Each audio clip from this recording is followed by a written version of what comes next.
누가복음 12장 1절에서 12절까지 말씀 한 절씩 교독하겠습니다. 그동안에 무리 수만 명이 모여 서로 밟힌 만큼 되었더니 예수께서 먼저 제자들에게 말씀하여 이르시되 바리새인들의 누룩 곧 외식을 주의하라. 감추는 것이 드러나지 않을 것이 없고 숨긴 것이 알려지지 않을 것이 없나니 이러므로 너희가 어두운 데서 말한 모든 것이 광명한 데서 들리고 너희가 골방에서 귀에 대고 말한 것이 지붕 위에서 전파되리라. 내가 내 친구 너희에게 말하노니 몸을 죽이고 그 후에는 능히 더 못하는 자들을 두려워하지 말라. 마땅히 두려워할 자를 내가 너희에게 보이리니 곧 죽인 후에 또한 지옥에 던져 넣는 권세 있는 그를 두려워하라. 내가 참으로 너희에게 이르노니 그를 두려워하라. 참새 5마리가 두 아사대원에 팔리는 것이 아니라 그러나 하나님 앞에는 그 하나도 잊어버리신 바가 되지 아니하는도다. 너희에게 심지어 머리털까지도 다 세심바 되었나니 두려워하지 말라. 너희는 많은 참새보다 더 귀하니라. 내가 또한 너희에게 말하노니 누구든지 사람 앞에서 나를 시인하면 인자도 하나님의 사자들 앞에서 그를 시인할 것이요 사람 앞에서 나를 부인하는 자는 하나님의 사자들 앞에서 부인을 당하리라. 누구든지 말로 인자를 거역하면 사하심을 받으려니와 성령을 모독하는 자는 사하심을 받지 못하리라. 사람이 너희를 해당이나 위정자나 권세 있는 자 앞에 끌고 가거든 어떻게 무엇으로 대답하며 무엇으로 말할까 염려하지 말라. 마땅히 한 말을 성령이 곧 그때에 너희에게 가르치시리라 하십니다. 아멘. 시인과 부인이라는 제목으로 말씀 증거하겠습니다. 여기서 말하는 시인과 부인은 시를 쓰는 사람 혹은 자기 그 부인을 이야기하는 것은 아니죠. 다른 뜻의 의미로 시인과 부인을 이야기합니다. 결국 오늘 말씀이 주장하는 것은 예수를 시인하는 것과 자기를 부인하는 것을 이야기하고 있습니다. 예수를 시인하려면 그 과정 속에 자기가 부인되어져야 된다는 것이고요. 또 자기를 시인하려고 하다 보면 결국은 예수를 부인하게 되는 그런 일이 있게 됩니다. 그래서 우리가 정말 누구를 시인해야 되고 누구를 부인해야 되는지 그것에 따라서 우리의 영원한 운명이 결정된다는 이 사실을 오늘 본문을 통해서 가르침을 받게 됩니다. 자, 지금 상황을 좀 보면요, 예수님이 지금 여행 중에 있었습니다. 이 여행은요, 예수님의 생애 마지막 여행이고요, 예루살렘을 향하여 가는 여행이고, 이제 예수님께서 예루살렘에서 마지막 생애 사역을 마치시고 십자가에 달려 돌아가실 그 운명을 향하여 지금 걸어가고 있는 그 길이었습니다. 본문에 보면은 사람들이 얼마나 많이 모였던지요, 숫자를 수만 명이다 이렇게 헤아리고 있습니다. 또 사람들이 서로 밟힐 만큼 되었다. 서로 발디딜 틈이 없을 만큼 그렇게 많은 사람이 모였습니다. 예수님이 이 대중을 향한 사역은 사실 예수님의 입장에서 보면은 얼마나 참 소모가 많고 쓸데없는 일이었을까요? 이 사람들은 기껏 병 고쳐주고 뭐 모든 것을 다 했지만 결국은 예수님이 십자가에서 돌아가실 때 그 아무도 예수님 편에 서 있지 않았던 사람들이고, 오히려 예수님을 십자가에 못 박으소서라고 소리 질렀던 바로 그 무리들을 예수님이 지금 그들을 위해서 지금 사역을 하고 있는데요. 지금 당신께서는 죽음을 향하여 가는 그 죽음의 길을 가면서도 이 사람들을 위해서 흐트러짐 없이 사역을 감당하시는 그 모습을 오늘 말씀을 통해서 우리가 엿볼 수 있게 됩니다. 자, 이전에 본문 11장 끝부분을 보면 예수님께서 아주 바리새인들하고 유대인들을 또 율법교사들을 신랄하게 비판하는 그런 말씀을 하세요. 그래서 화 있을진저 바리새인이여 라는 이런 저주의 말씀을 6번이나 되풀이하시면서 그들과 변론하는 그런 장면이 있었습니다. 그래서 그 장면을 염두에 두고 예수님께서 이제 제자들에게 특별한 가르침을 주고 계신 것이죠. 그래서 먼저 제자들에게 말씀하여 이르시되 이렇게 이야기하고 있습니다. 바리새인들의 누룩 곧 외식을 주의하라. 앞에 11장의 뒷부분을 보면은 이 바리새인들의 외식에 대해서 예수님께서 참 아주 강한 말씀으로 강한 톤으로 그렇게 비판하셨는데 바리새인들의 외식을 한마디로 표현하자면 무엇이냐면요, 사람들에게 옳게 보이려고 하는 그 말입니다. 그 마음이에요. 외식이란 게 다른 게 아니에요. 하나님께 인정을 받으려고 하는 것이 아니라 사람들의 편에 인정을 받고 싶어하는 그 마음 때문에 결국은 바리새인들의 마음속에 이 외식이 자리 잡고 있었다라는 것입니다. 그런데 예수님이 이 외식을 바리새인들의 외식을 누룩에 비유합니다. 누룩은 아주 적은 양이 있다 할지라도 조금이라도 그것이 있으면 어떻게 돼요? 이 전체 떡그릇을 망치는 것이죠. 자, 이것은 한 개인의 삶에 적용을 보자면요, 우리 마음이 순수하게 하나님을 사랑하는 그런 마음이 있는데 그 중에 조금 누룩이 있는 거예요. 그 누룩이 뭐예요? 아까 말하는 바리새인의 외식이에요. 사람들한테 인정을 받고자 하는 그 마음이 조금 있는 겁니다. 그죠? 우리 마음의 99.9%는 하나님을 사랑하고 참 하나님을 기뻐하는 그런 마음이 있는데 그 속에 0.1% 조금 누룩이 있어요. 사람들에게 인정을 받고 싶어하는 그런 마음이 있어요. 그럼 어떻게 된다는 겁니까? 결국은 이 누룩이 온 떡덩이를 부풀게 한다는 거예요. 결국은 그렇게 된다는 것입니다.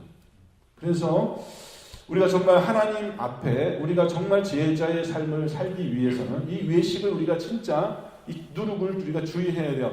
최후에, 그러니까 깨끗하게 정말 완벽하게 내가 그 마음을 잘라내지 않으면은 결국은 우리는 그 누룩에 삼켜버리게 되는 그런 염려가 있고요.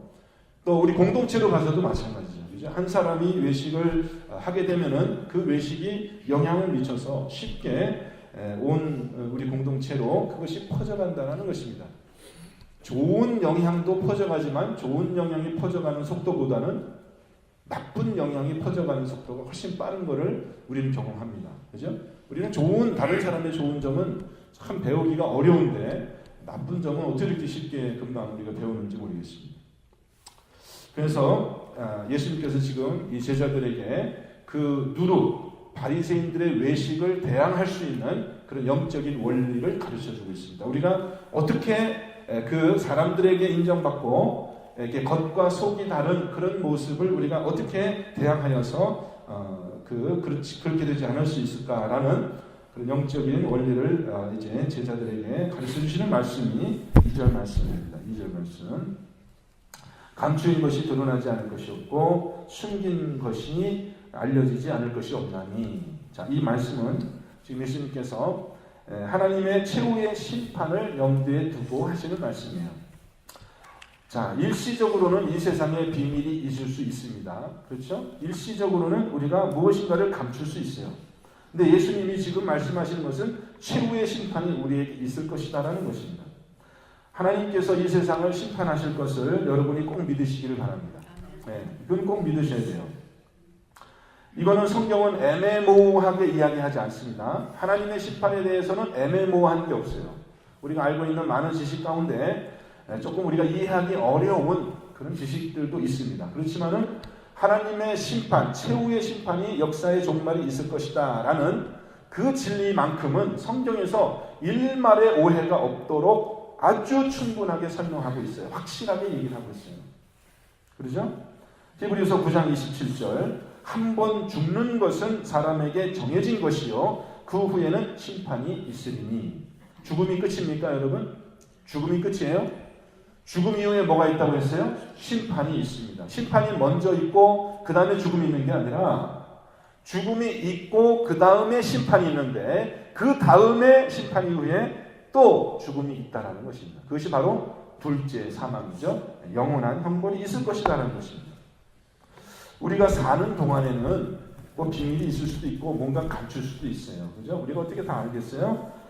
근데 심판, 이 하나님의 심판이 우리에게 임할 때 우리가 어두운 데서 숨어서 하던 모든 말과 행동이 이제 공개적, 만천하에 공개되는 모든 사람들 앞에 들리고 보여질 그 날이 반드시 우리에게 올 것이다.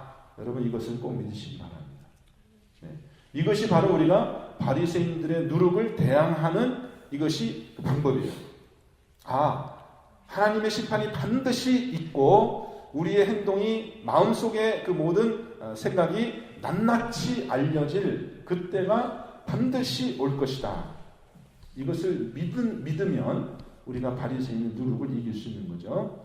자, 심판을 믿는 사람과 심판을 믿지 않는 사람이 있어요. 어떻게 구별할 수 있습니까?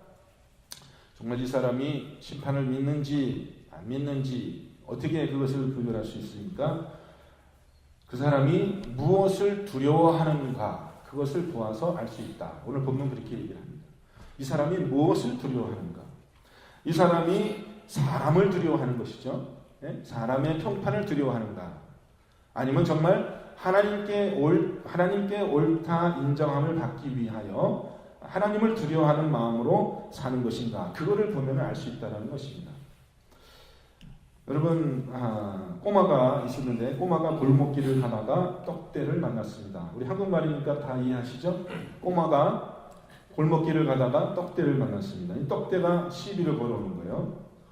그래서 꼬마가 떡대를 이길 수가 없잖아요. 그냥 너무 무서워가지고 할 수 없죠. 뭐 싸워서는 상대가 안 되니까 뒤를 돌아서 도망을 치려고 몸을 딱 돌렸는데 헛것이 보이는 겁니다. 헛것이 보이는 거예요. 뭘 봤냐면은 무서운 곰이요. 이빨을 드러내고 자기를 막 금방 막 잡아먹을 것처럼 그렇게 탁 곰이 나타난 거예요. 네? 실제 있는 게 아닌데 헛것을 본 겁니다. 그러면 이 꼬마가 어떻게 할까요? 다시 뒤로 돌아서 가야 되는데 거기 떡대가 있잖아요. 그럼 어떻게 해요? 떡대하고 죽기 살기로 싸우는 거죠. 곰이 너무 무서우니까. 여러분 누가 이길 것 같습니까? 떡대가 이길까요? 꼬마가 이길까요? 여러분 싸워보셨어요? 이것은 영적인 원리가 아니라 싸움의 원리인데요. 싸워보신 분은 압니다. 힘이 있다고 이기는 게 아니에요. 힘이 있다고 얼마나 절박하냐. 얼마나 절박하냐, 얼마나 거기에 자기가 무엇을 두려워하고 무엇을 보고 싸우냐에 따라서 승부가 결정이 돼요, 여러분. 그죠? 힘이 있다고 등치가 크다고 이기는 게 아닙니다. 꼬마가 죽을 힘을 다해서 싸우니까 떡대는 지금 정신이 없는 거죠. 얘가 갑자기 왜 이래? 내가 좀 이렇게 겁을 주면 도망가야 되는데 얘가 갑자기 미쳤나? 그러다가 나중에 어떤 생각하는가? 이러다가 내가 큰일 나겠다. 그냥 내가 피하지 않자. 이렇게 해서 넘어간다는 것입니다. 물론 이 세상의 힘과 권세는 우리가 상대할 수 없을 만큼 강하고 무섭습니다. 예? 무섭지 않은 게 아니에요. 무섭습니다. 떡대도 무섭죠. 무섭지 않은 게 아닙니다.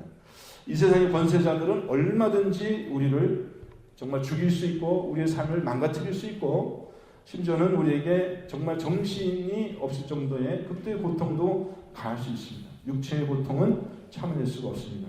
근데 예수님은 지금 제자들 향해서 어떠한 가르침을 주고 있냐면 4절 말씀에 이렇게 가르치고 있습니다. 몸을 죽이고 그 후에는 능히 더 못하는 자들을 두려워 말라.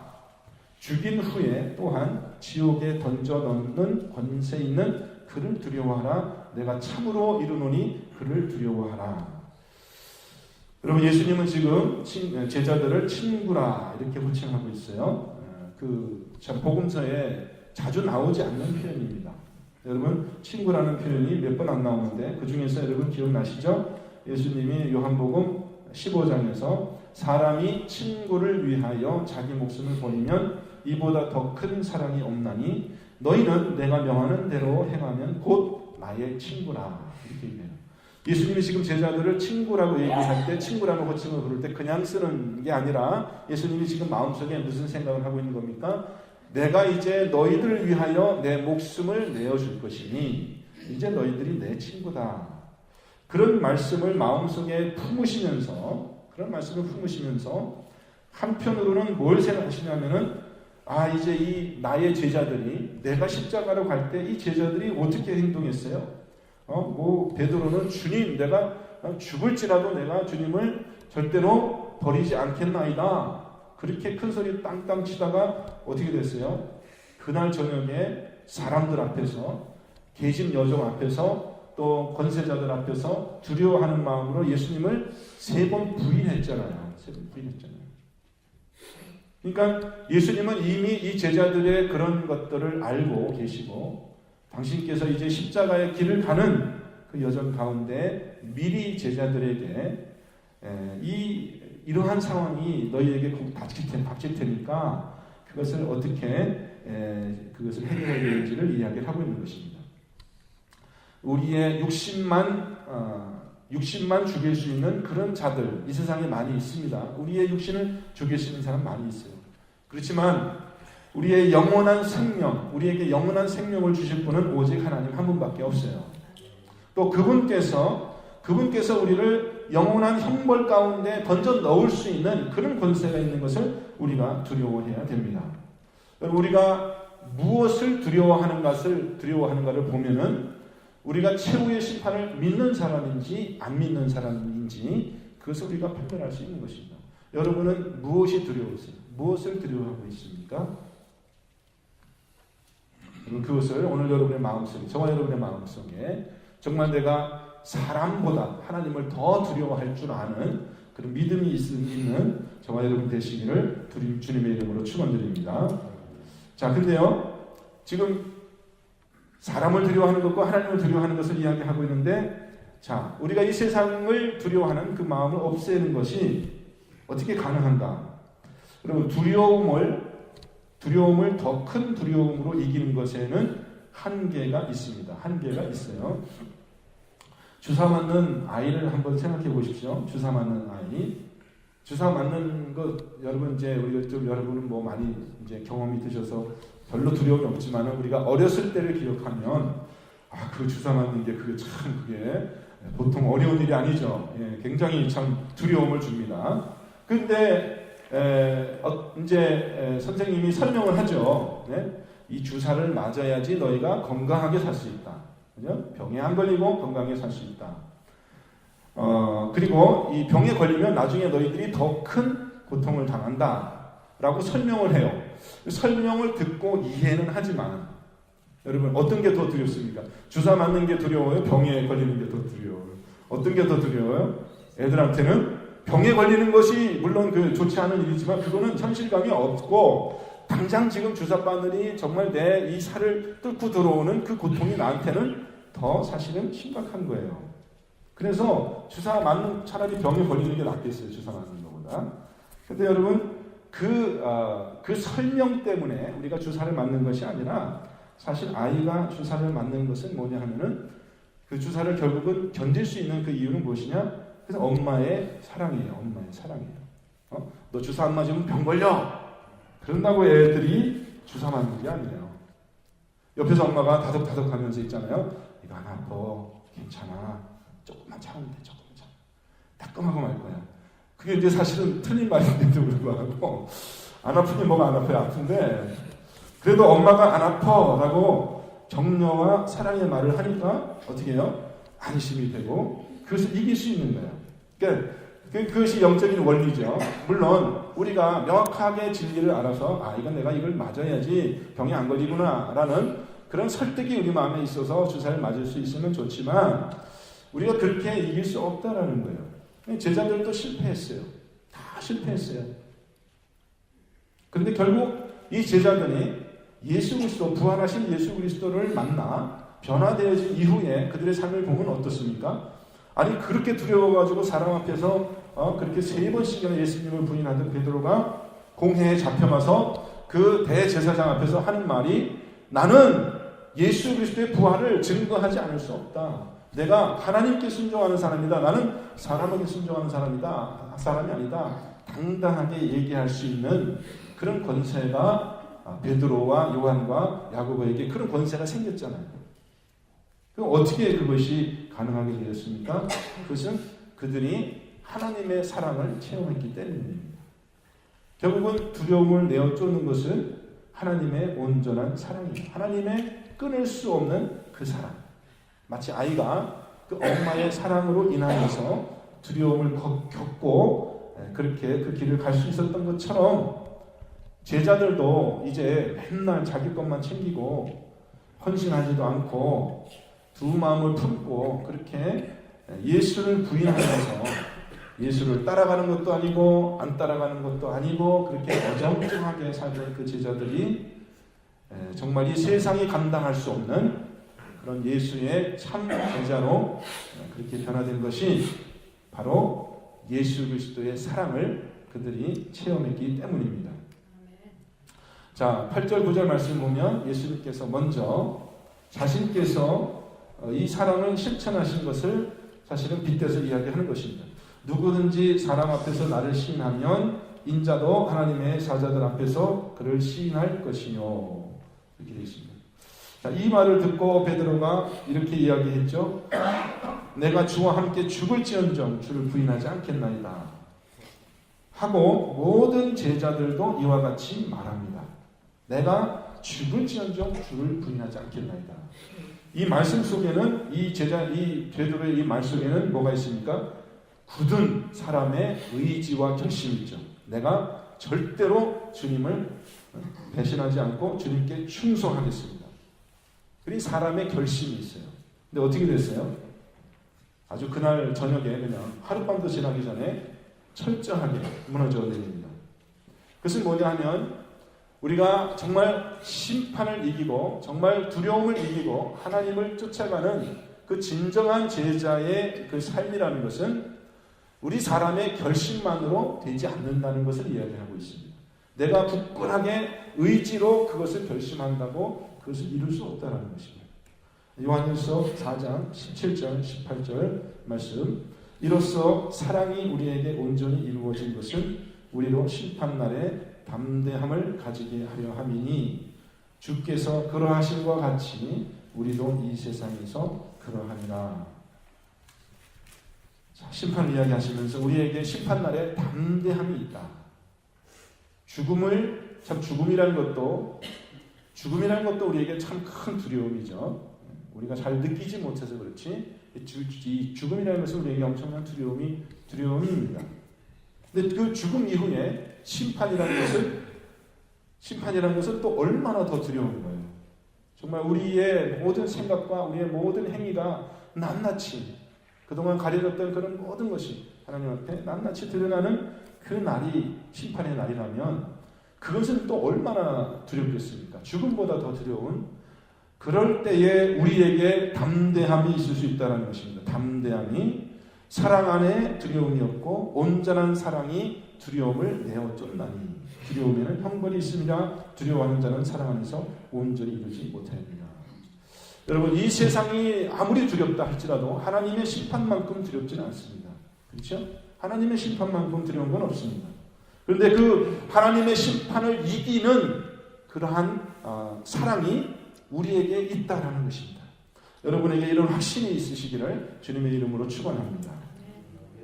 정말 우리가 이 확신이 있다면, 정말 우리가 하나님의 심판을 이기는 예수 그리스도의 사랑을 우리가 마음속에 확신하고 산다면 우리는 이 세상에서 정말 두려울 것이 없는 그런 참 예수의 제자가 될 수 있을 것입니다. 자, 여기까지는 제자들을 위한 가르침이었고요. 10절부터는 조금 내용이 틀려서 예수님의 가르침이 이제 대중으로 확대되고 있습니다. 여러분 10절 말씀 제가 읽겠습니다. 누구든지 말로 인자를 거역하면 상하심을 받으려니와 성령을 모독하는 자는 상하심을 받지 못하리라.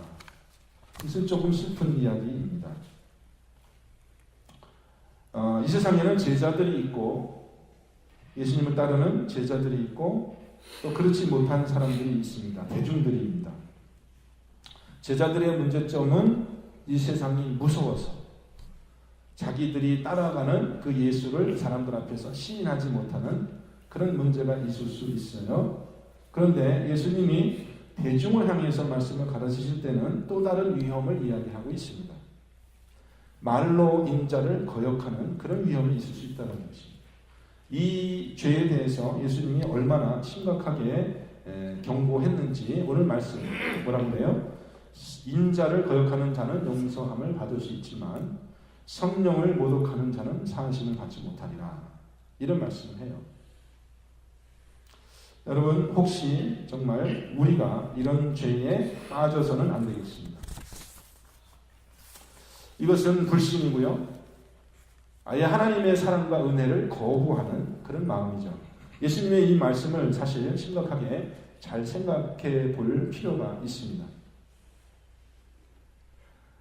예수님을 따라가는 제자들은 자신들의 결심으로 예수님을 따르지 못했어요. 근데 예수님의 지금 지금 설명이 앞에 11장에서 이어져 오고 있는데, 예수님이 바리새인들을 향하여 화 있을징저라고 6번 그렇게 되풀이하면서 호되게 그들의 외식이라는 것을 그렇게 책망하고 질책했던 이유가 뭐예요? 그 바리새인들이 말로 예수 그리스도를 거역하고 성령의 가르침을 거역했다라는 것입니다. 그러니까 하나님을 두려워하지 않는 그런 모습이에요. 심판을 두려워하지 않는 그런 모습입니다. 이 세상에는 그런 모습이 얼마든지 나타날 수 있습니다. 그래서 정말 우리는 하나님의 사랑을 정말 확신하며 우리가 담대한 마음으로 심판 앞에 서야 됩니다.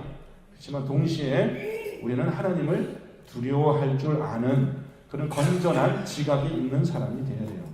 정말 하나님을 두려워하지 않게 되면요, 이렇게 우리가 알지 못하는 사이에 성령을 해방하는 그런 죄에 빠질 수 있다는 것입니다. 저와 여러분이 아무쪼록 건전한 감성, 건전한 영성을 가지고 하나님을 두려워하며 하나님의 사랑을 확신하며 세상을 이기시는 굳건한 믿음이 되시기를 주님의 이름으로 축원드립니다. 함께 기도하겠습니다. 하나님, 마땅히 할 말을 우리에게 생각나게 하여 주시고 이 세상이 주는 두려움을 이길 수 있는 그런 온전한 사랑이 우리 속에 있기를 소원합니다. 지금도 악한 마귀는 우리를 두렵게 하며 어찌하든지 주님을 따라가는 그 길에서 우리를 해방하려고 하지만, 하나님, 우리에게는 예수 그리스도 이 세상에 그 무엇도 끊을 수 없는 그 사랑이 우리에게 있는 줄 믿습니다. 오늘 하루도 우리 성도들의 삶 속에서 이 사랑으로 능히 이길 수 있는 귀한 영적인 삶을 살 수 있도록 하나님 우리를 도와주시고, 오늘 하루가 주님의 능력과 주님의 영광이 드러나는 귀한 하루가 되게 하여 주옵소서. 주님께 감사와 영광을 돌리며 예수 그리스도 이름으로 기도합니다. 아멘.